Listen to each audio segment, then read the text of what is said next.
바로크 시대의 네덜란드 출신의 대표적인 화가 렘브란트의 그림을 여러분들은 보시고 이 렘브란트의 화가를 여러분 잘 아실 겁니다. 이 렘브란트 그림에는 두 가지 특징이 있습니다. 하나는 이 빛과 어둠을 통해서 그의 사상을 말하고 있는 것의 특징이 있고요. 두 번째로는 그림 속에 자신의 모습을 담아내는 그런 특징이 있습니다.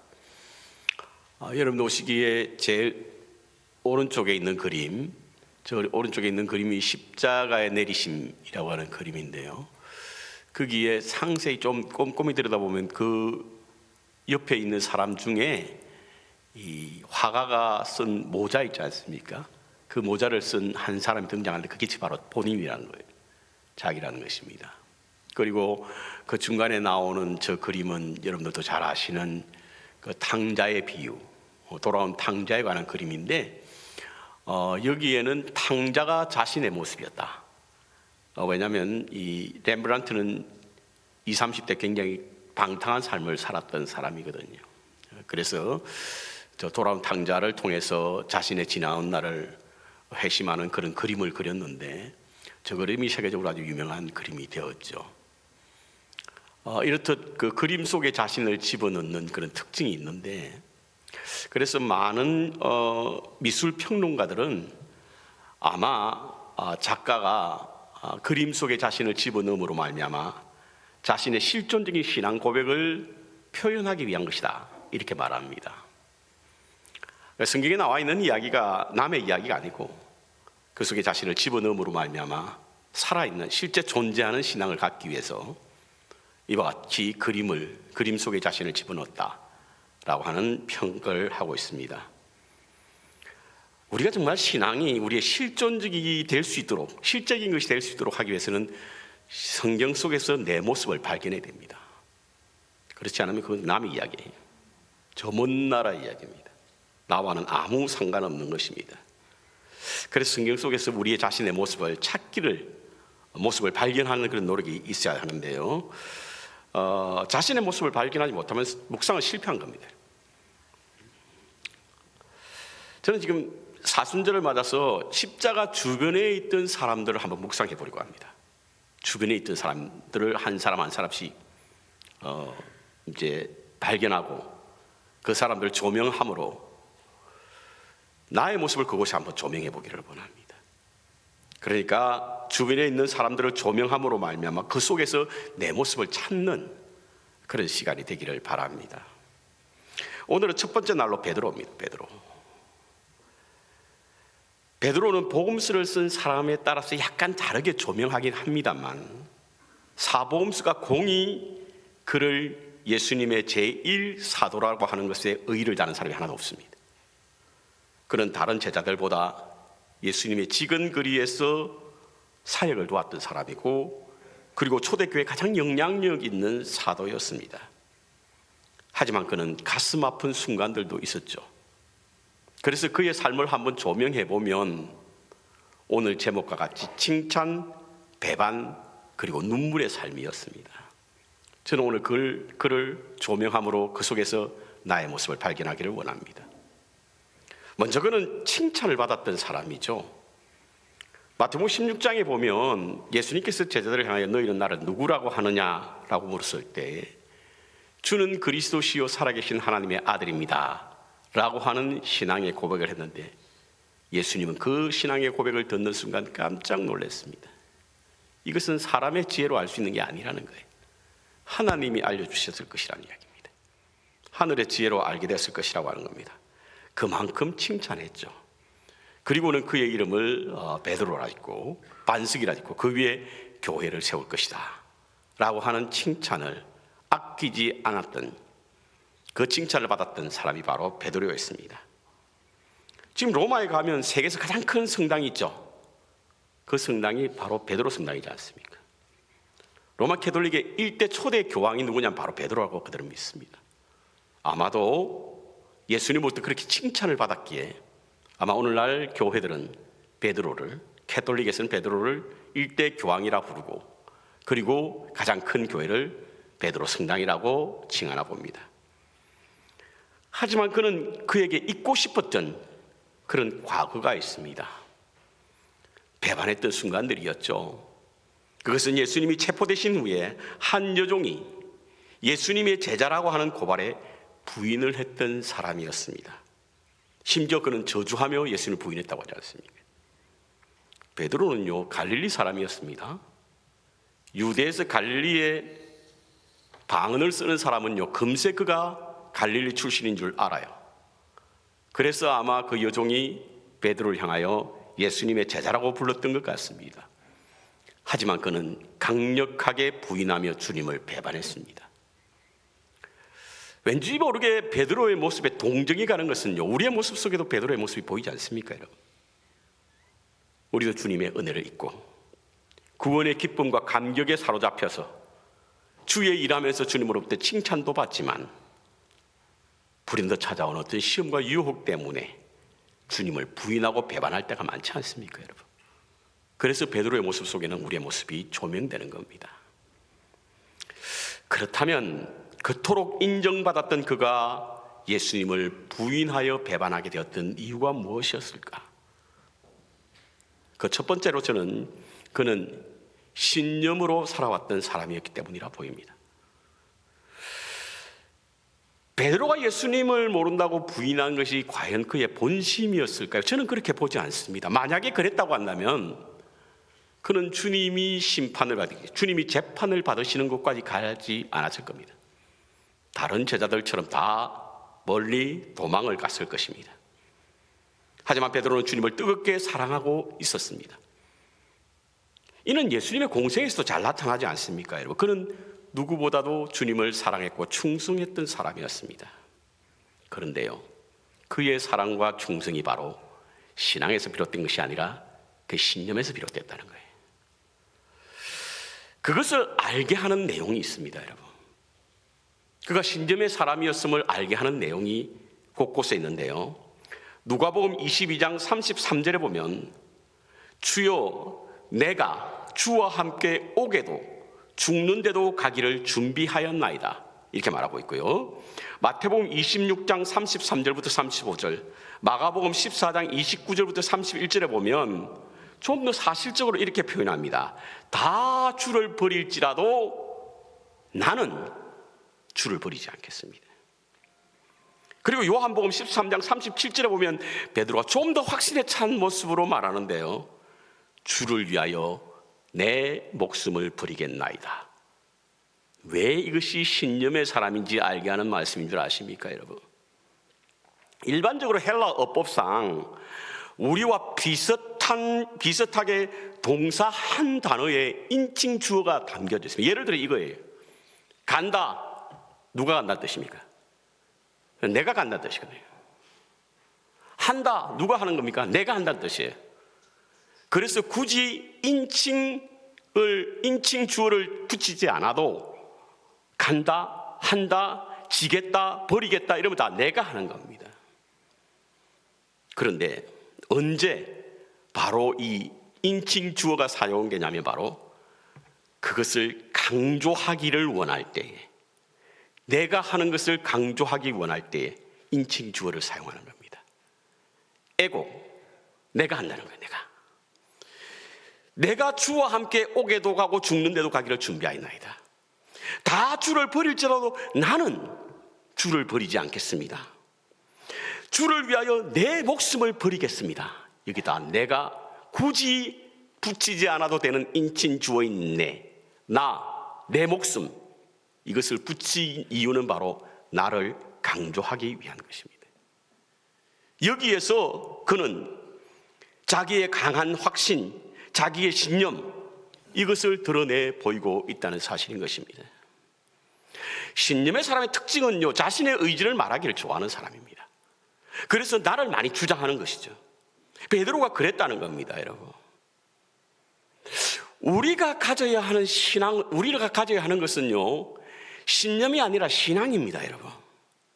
신념과 신앙은 비슷하지만 일반적으로 신념은 우리의 혼에서 나오는 것이고 신앙은 우리의 영에서 나오는 겁니다. 그래서 신념은 사람으로부터 오는 것이고 신앙은 하나님으로부터 오는 것이거든요. 신념은 자기의 생각과 의지 그리고 확신에 따라 행동하는 것이고 신앙은 하나님의 약속에 따라 사는 것이 바로 신앙입니다. 신념은 자신이 이해되는 부분만 받아들이지만 신앙은 그렇지 않아도 받아들입니다. 그래서 여러분, 독재주의자들은요 자신을 신격화시킵니다. 자기의 말에 무조건 순종해, 이해와 상관없이 내 말에 무조건 따라야 된다라고 하는 독재자들은 전부 다 자기를 신격화시켜서 국민들을 자신을 추앙하게 만들잖아요. 그것은 바로 그들이 온전히 자기만을 따르게 하기 위해서 그들을 신격화시키는 거거든요. 우리가 하나님을 믿는 것은 신앙인데 이 신앙은 우리의 생각과 상관없이 하나님이 하시는 일을 바라보는 것이 신앙이지 않습니까? 신념은 그렇지 않거든요. 내가 옳다고 판단하는 것, 내가 옳다고 생각하는 것, 이것만을 받아들이는 것이죠. 그래서 신념은 주체가 나이고 신앙의 주체는 하나님입니다. 주님을 따르고 지키며 주님을 배반하지 않기 위해서는 내가 중심이 되고 나로부터 시작되는 신념이 아니라 하나님의 약속을 붙잡고 주님만 바라보는 신앙이 필요한 것입니다. 그렇다면 왜 베드로의 신념이 주님을 배반하게 되었을까요? 신념과 신앙은 뿌리를 같이 두고 있지만 그래서 그 차이를 평소에 느낄 수 없지만 자기에게 위기가 찾아오거나 자신이 불가능하다고 생각되는 순간이 오게 되면 포기하는 것이 바로 신념입니다. 아무리 신념이 강한 분이라 할지라도 고난 앞에서 자기의 신념 이야기, 여러분 대표적인 인물로 갈릴레오를 들을 수 있지 않습니까? 여러분, 그는 지동설을 주장했던 사람입니다. 확신했던 사람이죠. 그 신념에 굳었습니다. 그런데 그는 종교 재판이 이루어지게 되자 자신의 위험이 찾아오니까 그 신념을 포기한 거예요. 당대 최고의 과학자라고 할 수 있는 사람이 자신의 주장을 포기한 것은 바로 그가 가졌던 것이 신앙이 아니라 신념이었기 때문인 것이죠. 왜냐하면 신념은 자신의 의지이기 때문에 그 의지가 너무나 약하기 때문에. 하지만 신앙은 고난에도 굴하지 않는 것이요, 바울은 신앙인이었기에 순교를 찾아서 로마 길도 마다하지 않았던 사람이었습니다. 다윗과 골리앗의 싸움에서 다윗이 신념의 사람이었습니까? 신앙의 사람이었어요. 나는 골리앗을 반드시 이길 것이다 라고 하는 신념이 아니라 하나님께서 저를 채워부실 것이다 라고 하는 믿음이 있었기에 그는 그 앞에 나갈 수 있었던 거예요. 주님을 끝까지 따르기 위해서는 우리의 의지나 확신, 그것으로 비롯된 신념이 아니라 신앙이 있어야 됩니다. 신앙이. 하나님을 믿고 의지하는 신앙이 있어야만 주님을 따를 수 있는 겁니다. 여러분. 사순절의 여정을 시작하면서 다짐하면서 주님의 그리스도를 본받아 경건에 이르는 도전을 우리가 지금 하고 있는데요, 내가 반드시 이 도전에 성공할 것이다라고 하는 나의 의지, 나의 신념 가지고는 40일을 함께하기 힘듭니다. 여러분.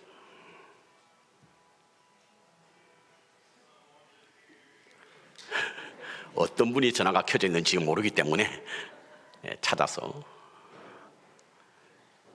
찾았습니까? 예, 축하합니다. 감사합니다. 집사람하고 사순절을 이제 보내면서 그 이야기를 했어요. 세월이 참 빠르지. 가장 빠르지 않게 가는 방법이 뭔 줄 알아? 1년 내내 사순절 하게 되면 시간 늦게 가. 내 의지로 하기는 힘듭니다. 여러분. 신념만 가지고 되는 게 아닙니다. 신앙이 있어야 됩니다. 하나님의 도우심을 받고 하나님의 은혜를 따라 하는 내 신앙이어야만 그리스도를 본받는 도전이 시작될 수 있습니다. 두 번째, 그가 왜 주님을 부인하고 배반하게 되었을까? 54절에 보니까요, 예수님을 따르긴 했지만 멀찍이 따랐다고 이야기합니다. 멀찍이 따랐다는 거예요. 멀찍이라고 하는 이 표현이 단순히 육체적 거리를 말하는 것이 아니라 심리적 거리도 의미합니다. 포함하고 있는 거예요. 심리적 거리라고 하는 게 뭐죠? 그것은 바로 내 마음 속에 두려움으로 가득 차 있었다라고 표현할 수가 있습니다.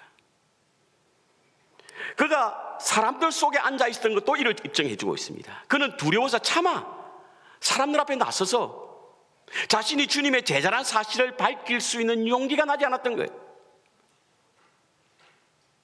그래서 마태복음 26장에 보면 예수님을 저주하며 맹세하며 부인했다, 이렇게 기록하고 있습니다. 여러분, 두려움을 이기는 것이 뭐죠? 용기입니다. 용기가 두려움을 이깁니다. 용기라고 하는 것은 두려움이 없는 것이 아니라 두려움에도 불구하고 믿음 때문에 행동하는 것이 바로 용기입니다. 두렵지만 더 소중한 가치 때문에 발을 내딛는 것이 용기란 말이에요. 이 용기가 두려움을 이겨냅니다. 우리가 주의 말씀대로 살지 못하는 대부분의 이유는 하나님의 말씀을 몰라서도 아니고 그 말씀이 틀렸어도 아닙니다. 말씀을 지키고자 하는 용기가 부족해서 그렇습니다. 말씀대로 살기에는 자신에게 다가올 불이익이 너무 많다고 생각하기 때문에, 말씀대로 살기에는 사람들로부터 비난을 당하거나 멸시당하거나 소외를 느낄 수 있다는 두려움 때문에 우리가 말씀대로 살지 못하는 거예요. 용기 부족입니다, 여러분. 그래서 믿음을 지키기 위해서는 용기가 필요한 겁니다. 사실 베드로는 대단한 용기 있는 사람이었습니다. 예수님께서 물 위로 걸어오실 때, 내게로 오라고 그랬을 때 아무도 가지 않았지만 베드로 뛰어들었지 않습니까? 물 위로. 예수님을 체포하러 온 대제사장의 종 말고의 길을 잘랐던 그런 사람이 바로 베드로였습니다. 그런데 오늘 본문에는 두려움에 사로잡혀 매우 비겁한 모습으로 나타내고 있습니다. 멀찍이. 우리의 신앙이 주님과의 거리가 멀리 있다면 어느새 우리 가운데 두려움이 찾아옵니다. 그래서 주님을 부인하고 배반할 수밖에 없는 거죠. 지금 사순절을 보내면서 아침 저녁으로 모이고 매일 새벽기도 나오고 주일이면 찾고 주중에 예배도 오는 것은 주님과 가까이 함으로 세상을 두려워하지 않기 위함입니다.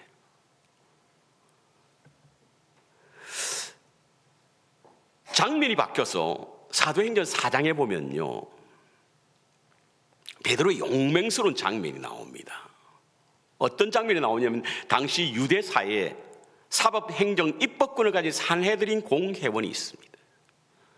뭐 그 앞에 서면요 누구나 할 것 없이 벌벌 떱니다.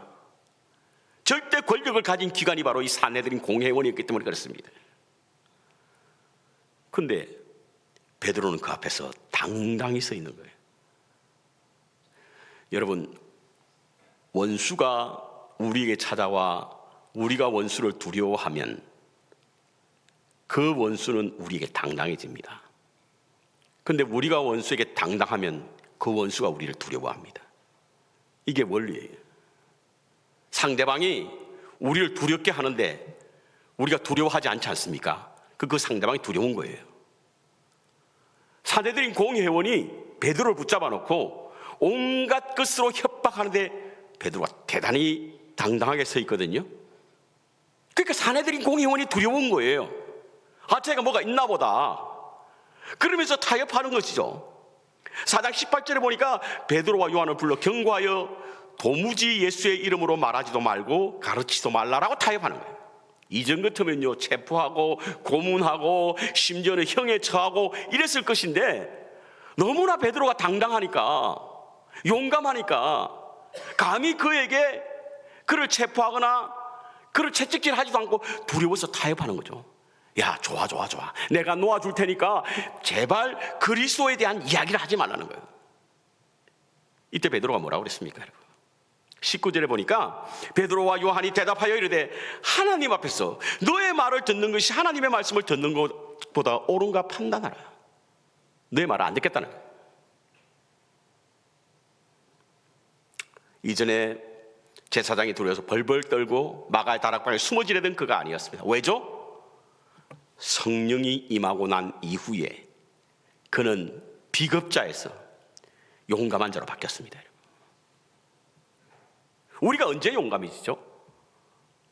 누군가가 나를 지켜줄 사람이 있다고 여길 때 용감해지는 거예요.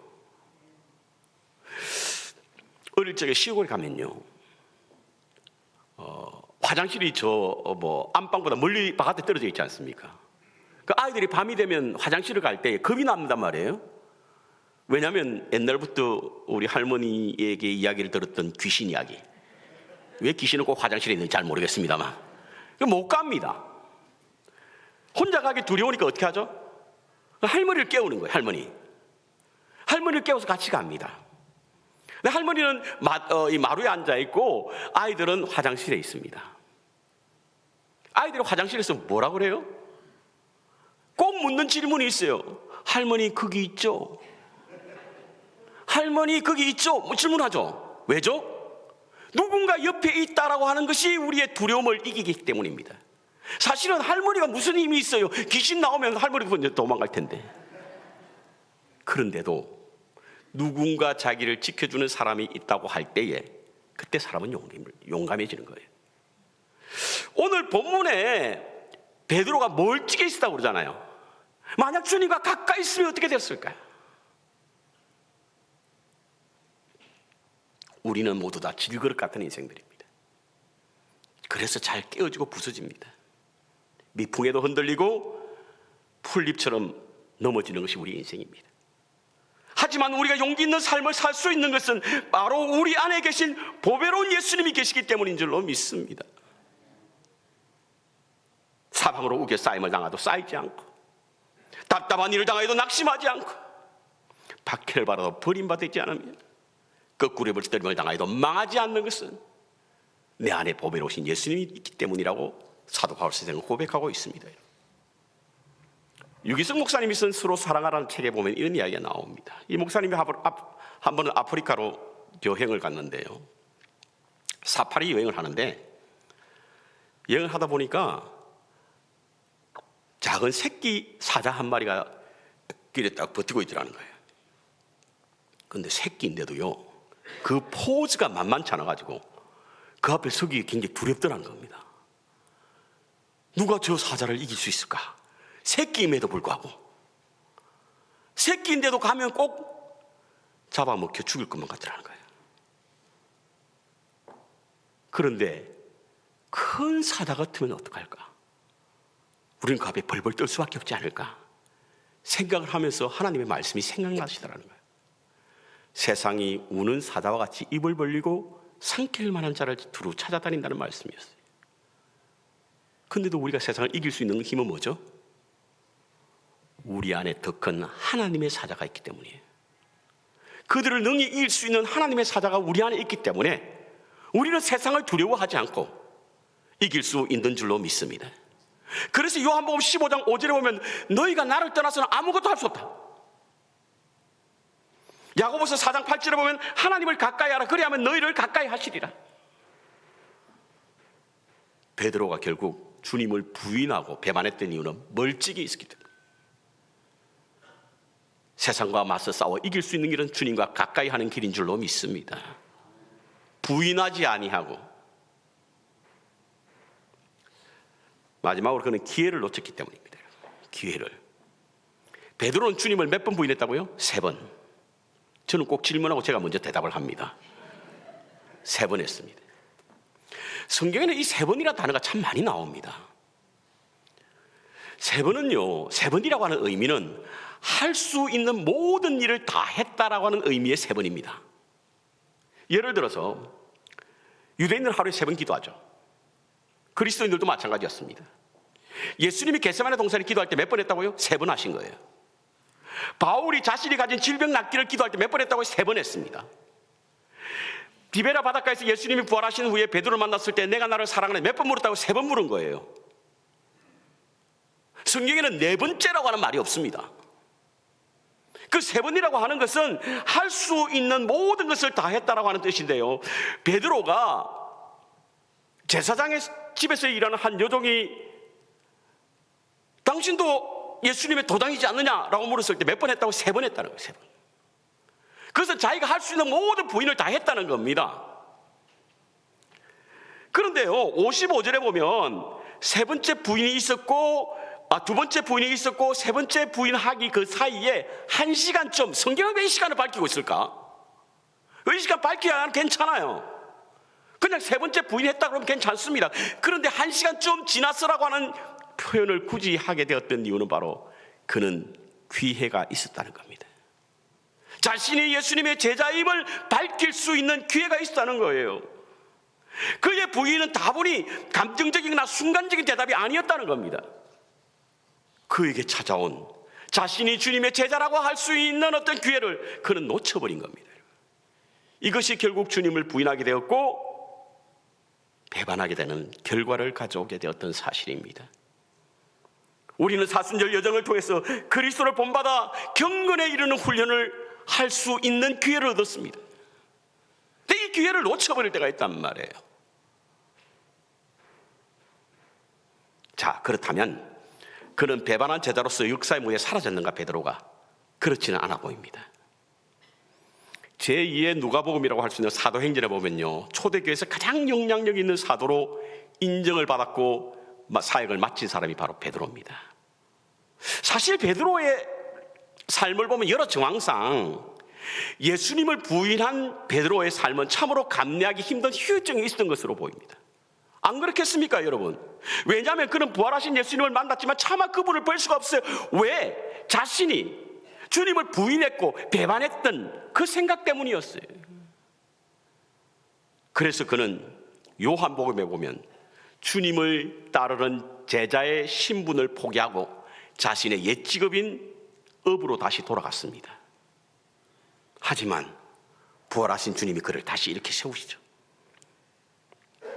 왜 그를 다시 이렇게 세우셨을까? 그의 눈물 때문입니다. 눈물. 그의 눈물이 그를 다시금 이렇게 세우게 된 겁니다. 오늘 본문 62절에 보면요, 그가 크게 통곡하여 울었다라고 표현하고 있죠. 통곡하여 울었다. 아마 그는 여러 가지 복잡한 생각 때문에 방성되고 계실 것으로 보입니다. 스승과 함께 하지 못하는 자신의 연약함 때문에 찾아오는 실망감, 스승을 지켜주지 못한 죄책감, 심판을 받으시고 고난을 받으시는 스승 앞에서 자신이 아무것도 할 수 없다라고 생각한 무력감, 이런 것들이 그에게 방성되고 하게 되었던 원인인 것으로 보입니다. 하지만 그의 눈물은 단지 그와 같은 것이 아니라 무엇보다도 스승을 배반한 자신의 모습 속에서 온 퇴계의 눈물이었습니다. 자신의 오만함과 경솔함으로 주님 앞에서 큰 소리 쳤지만 보잘것없는 한낱 여인의 물음에도 당당하지 못하고 자신의 양심을 팔아버린 자신의 행동에 대해서 크게 회개하며 후회하며 눈물을 흘렸던 것입니다. 일반적으로 눈물에는 정발을 막아주는 지방층과 눈물이 잘 마르도록 막아주는 점액층과 그리고 물의 성분인 수분층이 있다고 합니다. 그런데 성도에게는 하나 더 있다고 그러죠. 그것은 바로 자신의 잘못으로 흐려져 있는 하나님을 바라보는 창을 닦아주는 회개창이 있답니다. 전식에 따르면요, 베드로는 그 이후에 가슴에 항상 손수건을 품고 살았답니다. 그래서 자기 마음속에 찾아오시는 하나님의 사랑 때문에 그 눈물을 닦았다는 거죠. 주님과의 다정한 말씀, 주님의 곁에 있을 때의 있었던 일들을 생각하면 눈물이 억제되지 않았기 때문에 그 마음속에 항상 손수건을 품고 살았다는 전승이 있습니다. 특히 매일 새벽 첫 닭의 울음소리와 함께 기도를 시작하면서 심하게 울었다라고 전해지고 있습니다. 유대계 연구가인 존 키트의 조사에 의하면 성전을 찾는 순례자들은요, 지성소가 가까울수록 눈에서는 소리 없는 눈물이 흘러내렸다라고 말하고 있습니다. 그렇습니다. 성도들의 통곡의 눈물이야말로 순도 높은 신앙인을 만드는 정년 과정이요, 예수님의 마음을 담는 순수한 심령으로 가는 길이라고 말합니다. 그럼 왜 그가 눈물을 흘렸을까 하는 거예요. 우리가 흔히 베드로가 눈물을 흘린 것은 닭 울음소리 때문이었다 이렇게 알고 있습니다. 닭 울음소리. 근데 그렇지 않습니다. 자, 오늘 61절을 한번 꼼꼼히 보시기 바랍니다. 주께서 돌이켜 베드로를 보시니 베드로가 주의 말씀 곧 닭 울기 전에 내가 3번 나를 부인하리라 하심이 생각나서 밖에 나가서 심히 통곡하니라. 자, 보세요. 주께서 돌이켜 베드로를 보시니 주님의 말씀이 생각난 거예요. 보았기 때문에 생각이 났다는 겁니다. 보지 않았으면 생각이 나지 않으셨겠죠. 그러니까 주님의 얼굴과 마주친 겁니다, 여러분. 통곡을 하게 만든 원인은 주의 말씀이 생각났기 때문인데요. 그런데 주의 말씀이 생각난 것은 닭의 울음소리가 아니라 주님의 눈과 마주쳤기 때문이에요. 주께서 돌이켜 베드로를 보시니, 심판을 받으시던 주님께서 갑자기 베드로를 쳐다보신 거예요. 아이 컨택이 이루어진 겁니다. 그때 주님의 말씀이 생각났던 거예요.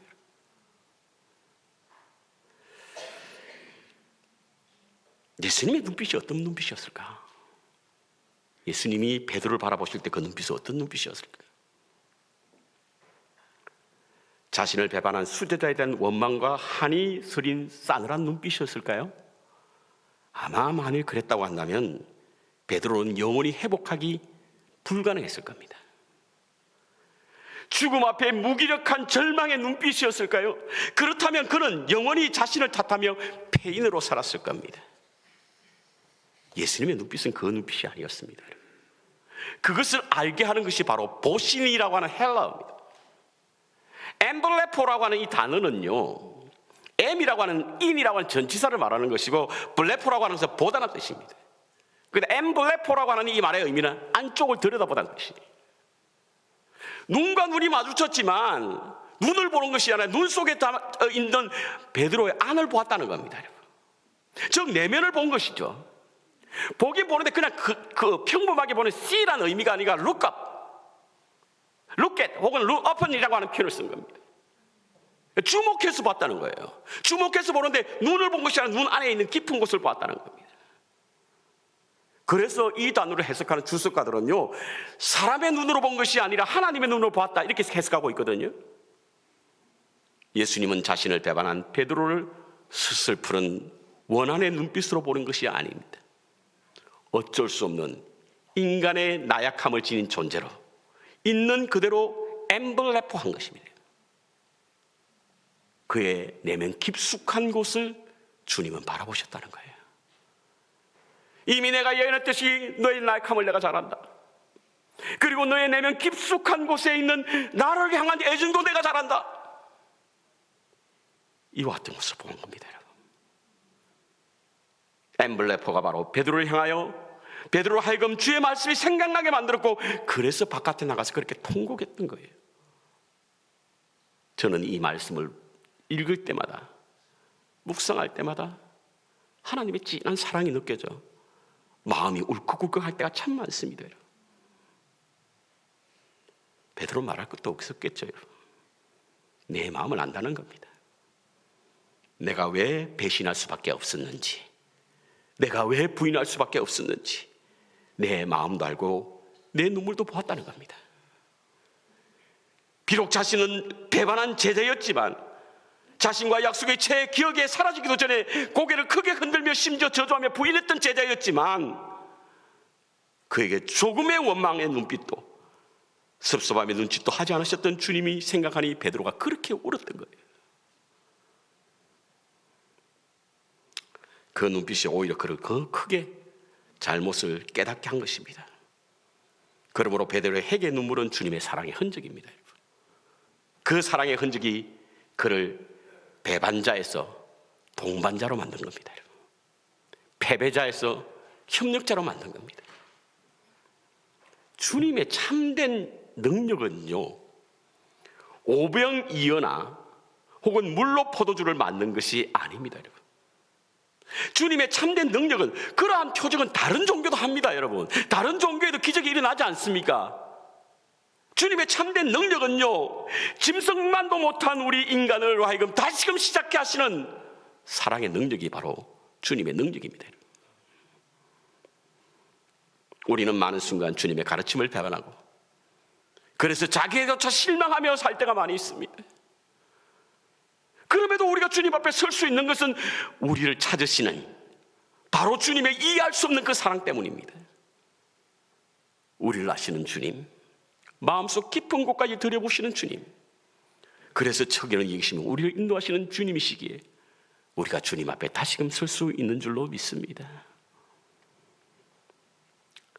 베드로는 스승을 배반한 제자였음을 부인할 수 없는 사실입니다. 그럼에도 우리는 베드로를 비난할 수 없는 것은 우리도 늘 주님을 배반하기 때문에 그렇습니다.